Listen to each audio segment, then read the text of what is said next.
Hello बच्चों, स्वागत है आपका एडवांस क्लासेस में। हम लोग क्लास 10th मैथ का अनसाल्व पेपर सॉल्व कर रहे हैं और यहाँ पर 2024 का सेट नंबर फर्स्ट हमारा सॉल्व हो रहा है, जिसमें जो है हमारा फर्स्ट लेक्चर हो चुका है। ये हमारा पार्ट सेकंड है। इसमें जो है आगे के 10 बहुविकल्पी प्रश्न करेंगे, क्योंकि हम लोग जो है 1 से लेकर 10 तक बहुविकल्पी प्रश्न पार्ट फर्स्ट में सॉल्व कर चुके हैं। तो आइए देखते हैं क्वेश्चन नंबर 11। ठीक है, जैसा कि आप देख पा रहे हैं यहाँ पर क्वेश्चन नंबर 11 लिखा है, साइन 27 डिग्री अपान कास 63 डिग्री का मान होगा। ठीक, हालांकि ये क्वेश्चन इस बार से आपके सिलेबस में नहीं है, लेकिन हम फिर भी बता देते हैं। ठीक, साइन 27 डिग्री अपान कास 63 डिग्री का मान होगा। 4 ऑप्शन आपके पास लिखे हैं। ठीक, तो आइए सॉल्व करते हैं। देखिए यहाँ पर लिखा है sine 27 degree upon cos 63 degree. ठीक, यहाँ पर इसको कैसे करते हैं, इसके लिए आपको एक फार्मूला याद करना पड़ेगा, जो है साइन 90 माइनस थीटा बराबर होता है कॉस थीटा। ठीक, और कास 90 माइनस थीटा इक्वल टू होता है साइन थीटा। ठीक है, अब ये आपके सिलेबस में इस बार नहीं है। ठीक, लेकिन बता देते हैं हम। तो यहाँ पर साइन या कॉस दो में से किसी एक को आपको चेंज करना है। ऐसा क्वेश्चन कभी भी दिखे आपको दो में से एक को चेंज कर देना है। चाहे साइन को कॉस के टर्म में चेंज कर लो और चाहे कॉस को साइन के टर्म में चेंज कर लो। इसके लिए आपके पास ये दो फार्मूले हैं। ठीक, sine 90 minus theta cos theta के इक्वल होता है, यानी अगर हम कॉस थीटा को साइन में चेंज करना चाहते हैं तो उसके स्थान पर 90 माइनस थीटा लिखेंगे। ठीक, तो साइन या कॉस दो में से किसी को भी आप चेंज कर सकते हैं। तो हम साइन को ऊपर वाले को चेंज कर दे रहे हैं। ठीक, अब साइन 27 डिग्री को क्या लिख सकते हैं, साइन 90 माइनस 63। क्या लिख सकते हैं, 90 माइनस 63। ठीक, साइन 90 डिग्री माइनस का 63 डिग्री, क्योंकि 90 से 63 घटाएंगे तो ये 27 होगा। इसी 27 डिग्री को हमने इस तरह लिख दिया। ठीक, और बाकी नीचे वाले को कुछ मत करना। अगर ऊपर वाले को आप चेंज किए हैं तो नीचे वाले को कुछ ना करना। अब यहाँ पर आप देख सकते हैं ये फार्मूला लगाना है, साइन 90 माइनस थीटा बराबर क्या होता है कॉस थीटा। ठीक है, तो साइन 90 माइनस थीटा के स्थान पर यहाँ पर 63 डिग्री लिखा है, तो ये साइन 90 माइनस थीटा क्या होता है कॉस थीटा। तो साइन 90 माइनस थीटा यहाँ पर हो जाएगा, यानी कि कॉस 63 डिग्री ऊपर हो जाएगा और नीचे क्या है कॉस 63 डिग्री। ठीक, बात समझे, ये जो है कैंसिल हो जाएगा आपका, तो ये 1/1 यानी कि आंसर आ जाएगा 1। ठीक, तो आपका ऑप्शन नंबर यहाँ पर जो है ए करेक्ट हो जाएगा। ठीक, तो इस तरीके से आपका क्वेश्चन नंबर 11 बड़े ही आसानी से हो जाएगा। इसके लिए आपको ये फार्मूले याद रखने हैं। ठीक, अब देखते हैं क्वेश्चन नंबर 12।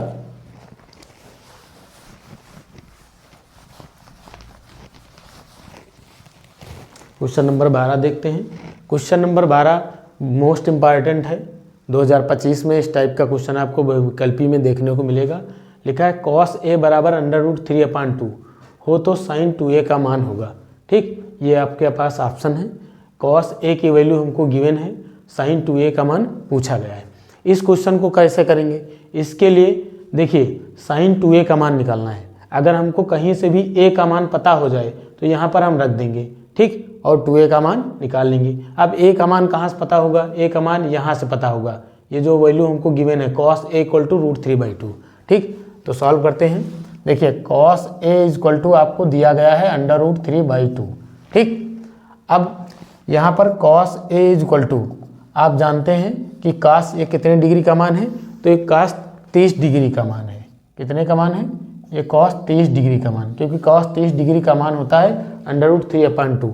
ठीक, अब यहाँ पर देखिए ऐसी कंडीशन जब आती है तो ये कॉस से कॉस हट जाएगा। ठीक, यहाँ पर आपके कॉस कॉस सेम है, हट जाएंगे। ये ए, इसका जो इस कॉस का कोण है कोण ए, ये 30 डिग्री के बराबर हो जाएगा, यानी यहाँ से ए की वैल्यू हमको मिल गई 30 डिग्री। अब ए का मान 30 पता हो गया। ठीक, अब हमको निकालना है साइन 2a, तो इसलिए साइन 2a निकालना है। साइन 2a का मतलब लिख देंगे साइन 2 × 30 डिग्री। ठीक, तो साइन 2 × 30 का मतलब ये हो जाएगा साइन 60 डिग्री, और साइन 60 डिग्री का मान कितना होता है √3/2 होता है। ठीक, जो साइन में 60 डिग्री का मान होता है वही कॉस में 30 डिग्री का मान होता है। ठीक, तो साइन 2a का मान आ गया हमारा √3/2। ठीक, तो ये आपका ऑप्शन डी करेक्ट हो जाएगा। ठीक, आप देख पा रहे हैं बहुत ही आसानी से ये क्वेश्चन सॉल्व हो गया। ठीक, तो बढ़ते हैं क्वेश्चन नंबर 13 की तरफ, देखते हैं आगे। क्वेश्चन नंबर 13 में हमको 1 + tan² अपान 1 + cot² का मान ज्ञात करना है। ठीक, 1 + tan² अपान 1 + cot² का मान क्या होगा। तो देखते हैं, यहाँ पर हमको इसका मान निकालना है 1 + tan² अपान 1 + cot²। ठीक, इस क्वेश्चन को करने के लिए क्या करेंगे, दो मेथड हैं। एक तो हम इस tan² और ये cot², इन दोनों को साइन और कॉस के फॉर्म में ब्रेक कर लेंगे, यानी साइन और कॉस के रूप में इसको तोड़ लेंगे। ठीक, या फिर इनमें हम लोग सर्वसमिका लगा देंगे। ठीक, तो जो दूसरी सर्वसंख्या होती है, यहाँ पर आप देख लीजिए, ये दूसरी सर्वसंख्या जो आपकी होती है त्रिकोणमितीय सर्वसंख्या, वो होती है sec² minus tan² equal to क्या होता है 1। ठीक, अगर यहाँ पर हम tan² को उधर भेज देते हैं तो sec² इक्वल टू हो जाएगा 1 + tan², यानी कि 1 + tan² के प्लेस पर क्या लिख देंगे, sec²। तो यहाँ पर हम लिख देंगे sec²। इसी प्रकार नीचे जो 1 + cot² है, ये थर्ड आइडेंटिटी यानी तृतीय सर्वसंख्या। तृतीय सर्वसंख्या क्या होती है हमारी, cosec² minus cot² equal to 1 होता है। अब cosec² यहाँ से हो जाएगा इक्वल टू 1 + cot², क्योंकि cot² उधर गया तो प्लस हो जाएगा। अब इसके स्थान पर हम यहाँ क्या रख देंगे, cosec²। ठीक, अब देखिए, अब यहाँ पर हमको फिर से एक sec² और cosec², इसको जो है साइन कास के फॉर्म में तोड़ना पड़ेगा। अब sec² आप जानते हैं कि sec² इक्वल टू होता है 1/cos। अब अगर यहाँ स्क्वायर लगा देंगे तो इधर पूरे का होल स्क्वायर, तो 1 का स्क्वायर 1 ही हो जाएगा और cos A का स्क्वायर cos² हो जाएगा, यानी sec² के स्थान पर रख देंगे 1/cos²। और यहाँ cosec² के स्थान पर cosec हमारा जो होता है 1/sin होता है।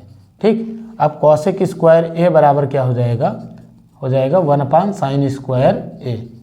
तो इसके स्थान पर क्या लिख देंगे, 1/sin²।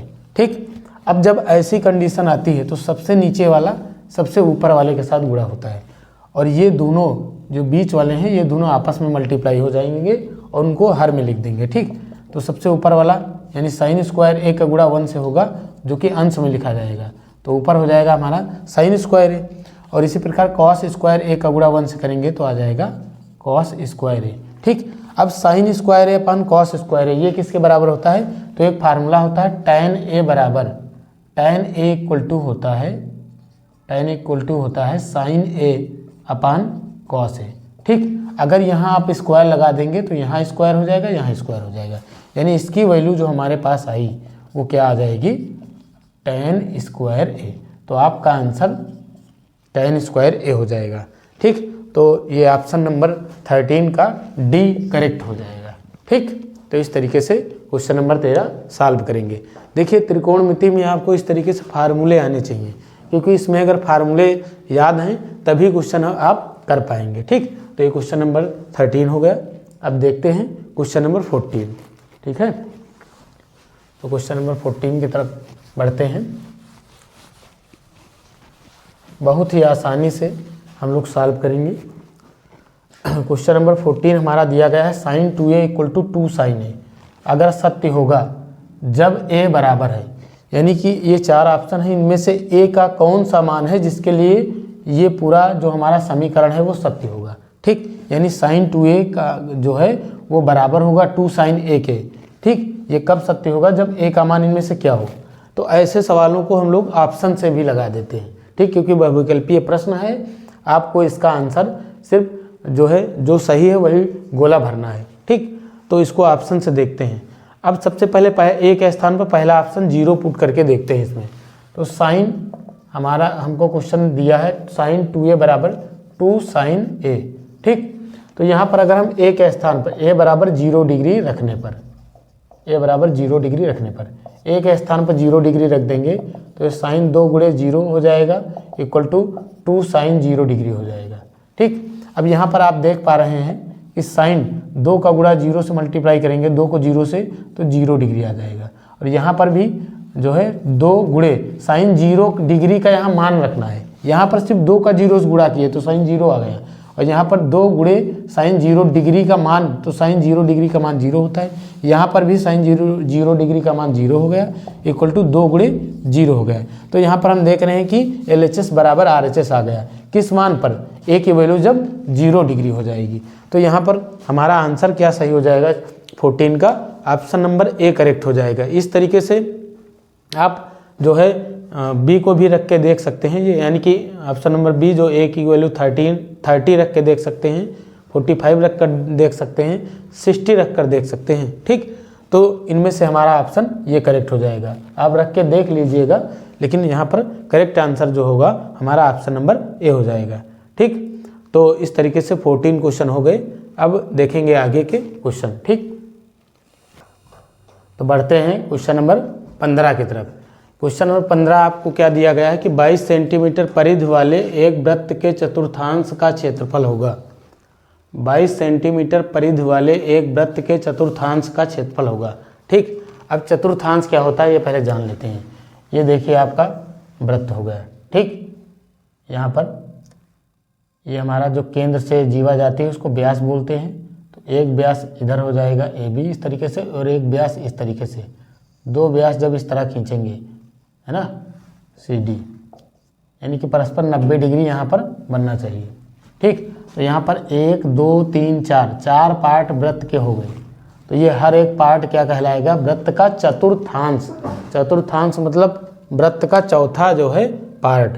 ठीक, तो यहाँ पर वृत्त का चतुर्थांश का मतलब वृत्त का चौथा हिस्सा। तो हर एक पार्ट यहाँ पर चतुर्थांश है। ठीक, तो यहाँ पर एंगल बनेगा, अगर हम एक चतुर्थांश की बात करें तो यहाँ पर 90 डिग्री का एंगल बनेगा। ठीक, बात समझे? और ये आपकी त्रिज्या हो गई, ये आपकी त्रिज्या हो गई। तो इस चतुर्थांश का एरिया हमको बताना है। त्रिज्या हमको दी गई है, त्रिज्या नहीं दी गई है, यहाँ पर परिधि दी गई है। तो परिधि से सबसे पहले इस चतुर्थांश का एरिया क्या होता है? देखिए पूरे वृत्त का एरिया होता है पाई आर स्क्वायर। क्या होता है? पाई आर स्क्वायर। तो चतुर्थांश का क्या होगा? यानी चौथा भाग, तो 4 से डिवाइड कर देंगे तो पूरे चतुर्थांश का एरिया हो जाएगा 1/4 पाई आर स्क्वायर। ये फार्मूला होता है वृत्त के चतुर्थांश का क्षेत्रफल का। अब इसके लिए हमको त्रिज्या पता होनी चाहिए। तो त्रिज्या तो यहाँ दी नहीं गई है, यहाँ पर वृत्त की क्या दी गई है? परिधि दी गई है। तो परिधि से हम त्रिज्या निकाल लेंगे, उसके बाद ये फार्मूला लगा के चतुर्थांश का क्षेत्रफल निकाल लेंगे। ठीक, तो यहाँ पर जो है सबसे पहले हम परिधि से त्रिज्या निकालेंगे। तो चूंकि परिधि हमको कितनी दी गई है? परिधि हमको दी गई है 22, है ना, 22 सेंटीमीटर। अब वृत्त की परिधि होती क्या है? वृत्त की परिधि होती है 2 पाई आर। तो वृत्त की परिधि 2 पाई आर, यानी कि परिधि बराबर 22, यानी कि 2 पाई आर बराबर 22। ठीक, यहाँ पर हम लोग क्या करेंगे? आर बराबर क्या हो जाएगा? 22/2 पाई। अब पाई की वैल्यू रख देंगे तो 22/2 गुणे पाई का मान जो है 22/7 रखेंगे तो 22/7। 7 कहाँ चला जाएगा? ऊपर चला जाएगा। तो ये 22 से 22 कैंसिल हो गया, यानी त्रिज्या हमारे पास आ गई 7/2 सेंटीमीटर। अब त्रिज्या पता चल गई तो हम चतुर्थांश का क्षेत्रफल निकाल लेंगे। ठीक, इसलिए वृत्त के चतुर्थांश का क्षेत्रफल फार्मूला क्या होता है? 1/4 पाई आर स्क्वायर। ठीक, तो यहाँ पर 1/4 पाई का मान 22/7 और आर त्रिज्या 7/2, इसका स्क्वायर है तो इसको हम 2 बार गुणा कर लेंगे इस तरीके से।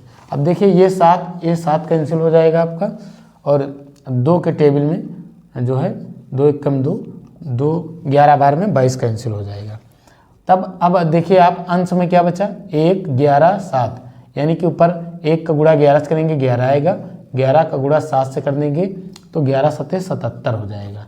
नीचे 4 दूनी 8 हो जाएगा। तो 77/8 सेंटीमीटर स्क्वायर, क्योंकि ये क्षेत्रफल है तो सेंटीमीटर स्क्वायर में होगा। तो देखिए कौन सा ऑप्शन सही है? 77/8। आपका ऑप्शन नंबर कौन सा है? ऑप्शन नंबर सी करेक्ट हो जाएगा, 77/8 सेंटीमीटर स्क्वायर। तो इस तरीके से आपका क्वेश्चन नंबर 15 सॉल्व हो जाएगा। ठीक, अब देखते हैं क्वेश्चन नंबर 16। क्वेश्चन नंबर 16 की तरफ बढ़ते हैं। क्वेश्चन नंबर 16 में आपको पूछा गया है कि कैप्सूल संयोजन है, 4 ऑप्शन दिए गए हैं। ठीक, संयोजन मतलब कैप्सूल जो होता है वो किससे बना हुआ है। कैप्सूल मतलब जो दवा वाला कैप्सूल होता है वो। ठीक, आपने देखा होगा। तो ये किन जो है मतलब आकृतियों से मिलकर बना है। तो पहला ऑप्शन है 2 शंकुओं का, मतलब 2 शंकुओं से बना है। 1 बेलन एवं 2 अर्धगोलों से बना है। 1 बेलन एवं 1 अर्धगोले से बना है तथा 1 बेलन एवं 2 अर्धगोलों से बना है। अब देखिए, ऐसा क्वेश्चन आपको सॉल्व करने की ज़रूरत नहीं है। इसके लिए हमको सबसे पहले कैप्सूल का चित्र बना लेते हैं। देखिए, ये कैप्सूल है आपका। ठीक, बीच में क्या रहता है, इसके बेलन रहता है। बीच में क्या रहता है, बेलन रहता है। इस तरीके से आप देख पा रहे हैं, बीच में बेलन है और एक साइड आपका इस तरीके से अर्धगोला रहता है और एक साइड, दूसरी साइड भी आपका क्या होता है, अर्धगोला। तो आप देख पा रहे हैं कैप्सूल जो है किसका संयोजन होता है, 1 बेलन और 2 अर्धगोलों का। 1 बेलन और 2 अर्धगोलों का। तो आपका ऑप्शन हो जाएगा बी, 1 बेलन एवं 2 अर्धगोलों का। तो इस तरीके से क्वेश्चन नंबर 16 आपका जो है करेक्ट हो जाएगा, ऑप्शन नंबर बी। ठीक, अब देखते हैं क्वेश्चन नंबर 17।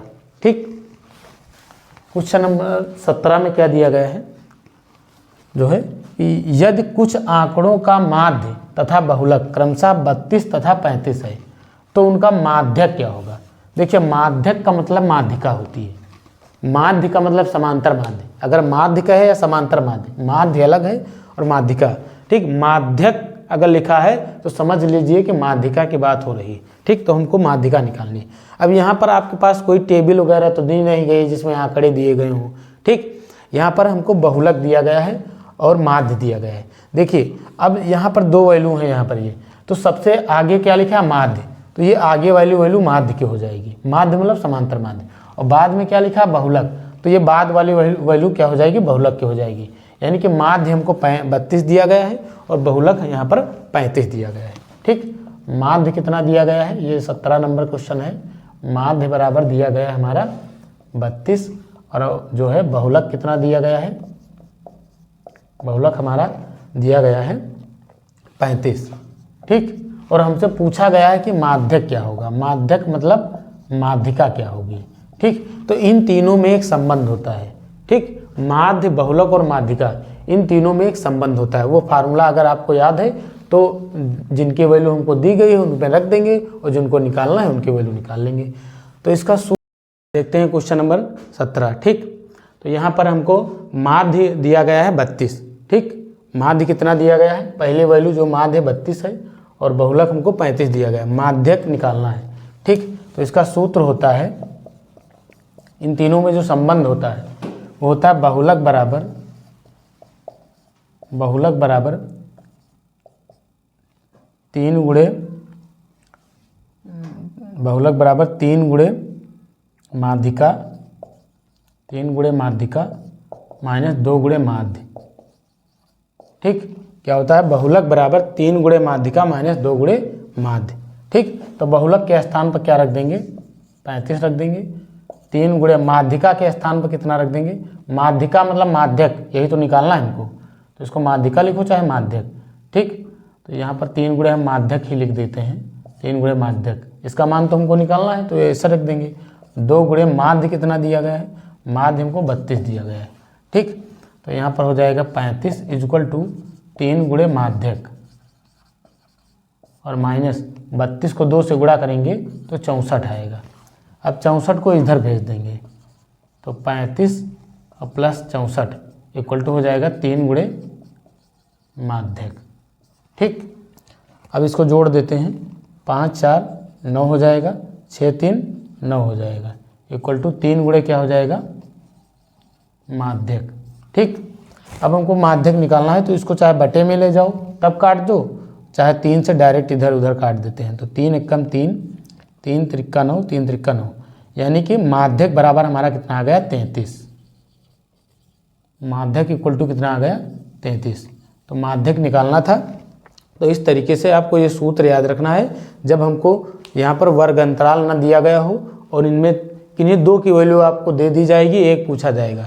तो आपको यही फार्मूला लगाना है, बहुलक बराबर 3 गुणे माध्यिका माइनस 2 गुणे माध्य। कभी कभी यही क्वेश्चन बहुविकल्पी में यही संबंध आ जाता है, 4 ऑप्शन दिए रहते हैं, तो आपको ये फार्मूला बहुत अच्छे तरीके से याद रखना है। ठीक, तो ये आपका क्वेश्चन नंबर 17 हो गया। ये ऑप्शन कौन सा करेक्ट हो जाएगा? ऑप्शन नंबर डी करेक्ट हो जाएगा। ठीक, तो देखते हैं क्वेश्चन नंबर 18 आगे। तो देखते हैं अब क्वेश्चन नंबर 18। ठीक, ये क्वेश्चन नंबर 18 दिया गया है इसमें कि निम्नलिखित बारंबारता सारणी का बहुलक वर्ग होगा। ठीक, आपको पूछा गया है कि क्वेश्चन नंबर 18 में कि ये जो सारणी दी गई है, ठीक, बारंबारता सारणी, इसका बहुलक वर्ग क्या होगा। ठीक, यहाँ पर आपको जो है देख पा रहे हैं वर्ग अंतराल 0 से 5 है, 5 से 10 है, 10 से 15 है, 15 से 20 है और 20 से 25 है, और नीचे सबकी बारंबारताएँ दी गई हैं। ठीक, तो यहाँ पर बहुलक वर्ग क्या होगा? बहुलक वर्ग क्या होता है? तो याद रखना, जिस वर्ग अंतराल की बारंबारता सबसे ज़्यादा होती है उसे बहुलक वर्ग बोलते हैं। ठीक, तो सबसे ज़्यादा किस वर्ग अंतराल की बारंबारता है? तो सबसे ज़्यादा यहाँ पर 15 से 20, जो ये वर्ग अंतराल आपका 15 से 20 है, इसकी बारंबारता कितनी है? 19 है। तो सबसे ज़्यादा जो है बारंबारता 19 है और इसका जो वर्ग अंतराल है वो 15 से 20 है। ठीक, तो इसका ऑप्शन आपका हो जाएगा कौन सा? 15 से 20 कौन सा option? Option number B correct हो जाएगा। ठीक, तो इसको देखकर आंसर बता सकते हैं डायरेक्ट। ठीक, अब देखते हैं क्वेश्चन नंबर 19।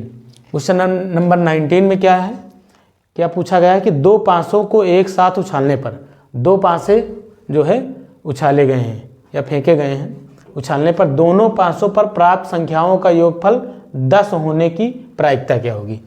देखो, प्रायिकता का फार्मूला क्या होता है? प्रायिकता बराबर होता है अनुकूल परिणाम बटे कुल परिणाम।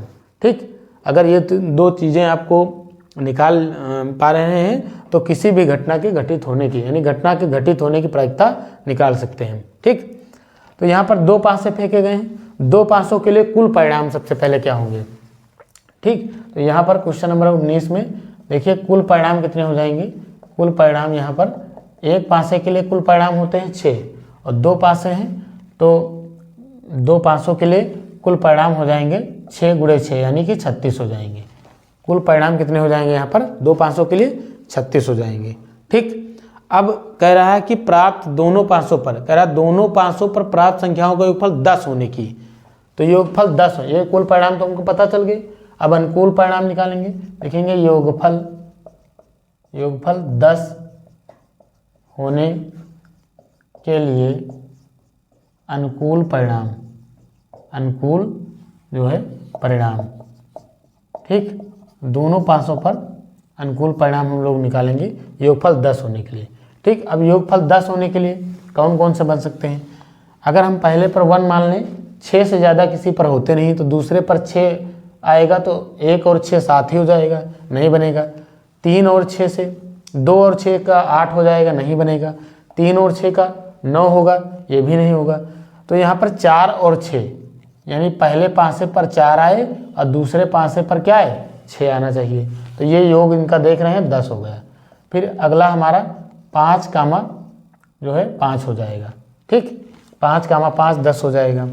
ठीक, 6 कामा 4 हो जाएगा। ठीक, अब इसके अलावा और कोई तो बनेगा नहीं।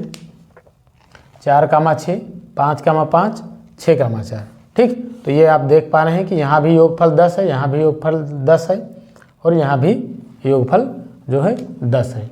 तो यहाँ पर अनुकूल परिणाम, जो योगफल 10 होने के लिए अनुकूल परिणाम जो हमारे बने, अनुकूल परिणाम की जो संख्या हो गई, अनुकूल परिणाम यहाँ पर टोटल कितने हो गए? ठीक, 1 2 और 3 अनुकूल परिणाम हमारे पास कितने हैं? 3। तो इसलिए प्रायिकता बराबर, फार्मूला लगाएंगे, प्रायिकता बराबर होता है अनुकूल परिणाम बटे कुल परिणाम, अनुकूल परिणाम बटे कुल परिणाम। अनुकूल परिणाम हमारे पास कितने हैं? 3 हैं और कुल परिणाम कितने आए थे? 36 आए थे। 3 एकन्नम 3, 3 एकन्नम 3, 3 दूनी 6, यानी हमारा आंसर आ गया 1/12। ठीक, तो ये आपका ऑप्शन नंबर ए करेक्ट हो जाएगा। तो इस तरीके से 19 नंबर क्वेश्चन हो गया। अब देखते हैं क्वेश्चन नंबर 20। क्वेश्चन नंबर 20 भी प्रायिकता का ही सवाल है। यहाँ पर आपको पूछा गया है आपसे कि एक पासे को एक बार फेंकने पर सम संख्या प्राप्त होने की प्रायिकता। ठीक, हमने बताया था एक पासा जब एक बार फेंका जाएगा तो देखिए कुल परिणाम कितने बनते हैं, 6। ठीक, अब देखिए इनको अगर हम कुल परिणाम इस तरह लिखें, कुल परिणाम 6 कौन कौन से होते हैं, 1 आ सकता है, 2 आ सकता है, 3 आ सकता है, 4, 5 और 6, यानी कुल परिणाम हमारे पास कितने हो जाएंगे, 6 हो जाएंगे।